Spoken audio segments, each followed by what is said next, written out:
If you've been charged with assault in California, you're probably replaying the whole moment in your head thinking this got blown way out of proportion. Maybe it was an argument that escalated. Maybe someone else started it, or maybe you didn't even touch anyone and you're still staring at an assault charge that can follow you for years. Because here's what most people don't realize. Assault cases are often built on shaky facts, exaggerated statements, messy emotions, and investigations that leave out key details. I'm Nana Knight, and I'm a criminal defense attorney here in California. And in this video, I'm going to walk you through 7 defense angles that could seriously weaken an assault case against you. And stay with me because near the end, I'm going to share the one mistake I see good people make that turns a fixable case into a nightmare, even when they were trying to help themselves. Now, before we talk defenses, you need to understand what the prosecutor is required to prove, because that's where most cases start cracking. Let's get right to it. In California, the burden is on the prosecutor. They have to prove beyond a reasonable doubt that you committed assault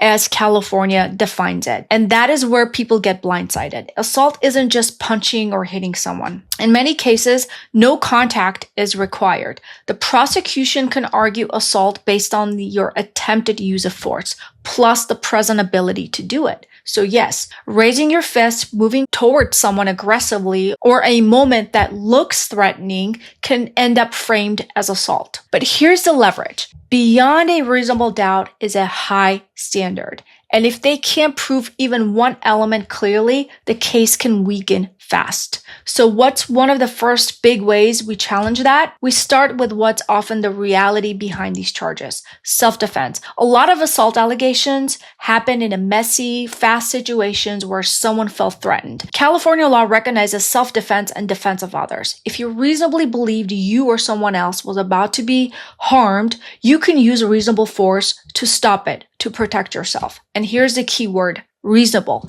You can't use extreme force for a minor threat, but you can use enough force to protect yourself if the situation calls for it. And this defense gets stronger with details that people forget to mention. Things like the size differences, the size disparity, right? Objects, someone's hands or weapons, or who moved first, whether you try to back away, and any prior threats. Now, what if you weren't defending yourself and the situation was more of a mutual fight? This is where people get confused. Sometimes both people were squaring up. Both were angry. Both were moving toward a fight. And prosecutors love to simplify the story into there's a victim and there's an attacker. But real life isn't always that clean. Depending on the fact, we may argue that the other person initiated the confrontation or escalated the confrontation and that you were trying to disengage, that the state or the DA can't prove an unlawful attempt to use force, or that the incident escalated in a way that the prosecutor cannot clearly pin on you. And if you're thinking, but I said something stupid in a moment, hold that thought, because one of the biggest misunderstandings in assault cases is about words. Words alone typically are not enough for assault. The prosecutor still has to prove the elements,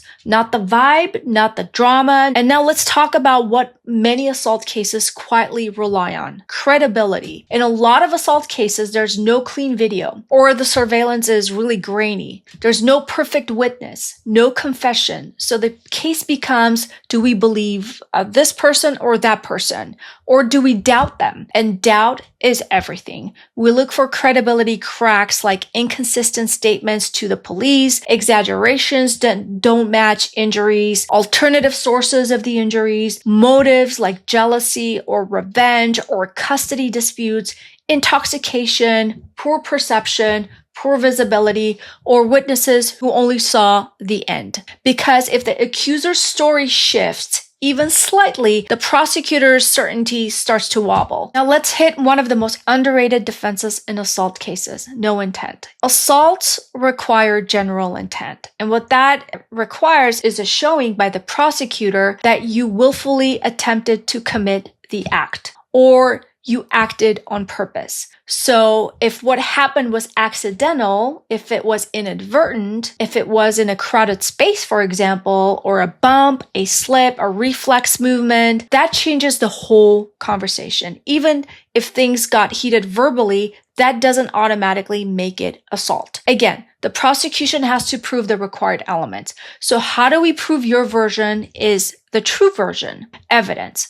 Evidence is what separates their story from what actually happened. And you'd be shocked at how often the best evidence is something that disappears really fast, like surveillance video that gets overwritten, phone video from someone nearby who's videotaping the whole confrontation, or text messages that show escalation or prior threats or apologies, any DMs that reveal motive, witness names that you forgot you even had, or location data that proves that you were somewhere else. If you're dealing with this right now, one of the smartest moves is to preserve the evidence quickly through your attorney so it's not lost. And even when there isn't perfect video, we can still attack the case another way. We can challenge the police work if there are any defects in the investigation. Police reports aren't the full truth. They're a snapshot, often written after the chaos, sometimes based on whoever, frankly, was the loudest. So we look at who was interviewed and who wasn't.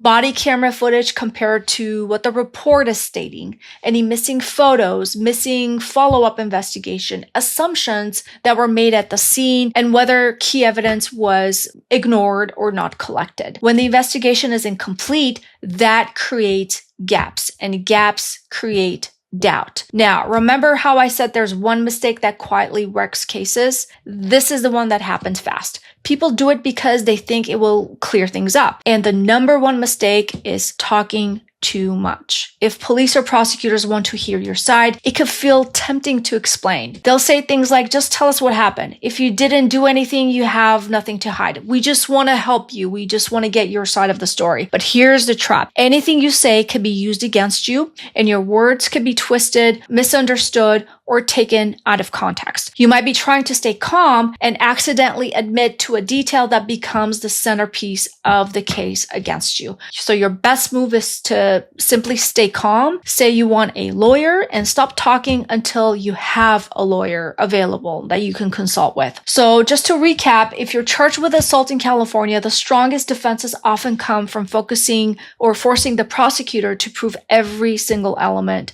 self-defense or defense of others, credibility issues with the accuser, lack of intent, evidence that tells the real story, and sloppy investigation and police errors. And if you take only one thing from this video, take this. Don't panic. Plead and don't talk your way into a worse case. The charge is not the proof. It doesn't mean you're guilty just because you were arrested for assault. And if you want to protect yourself in another situation where people accidentally hand the police evidence, my next video is what to do when cops say they smell weed. Because that one sentence triggers a chain of events most people don't understand until it's too late. So click that video now and you'll know exactly what to say, what not to say, and how to protect your rights in the moment. And I'll see you over there.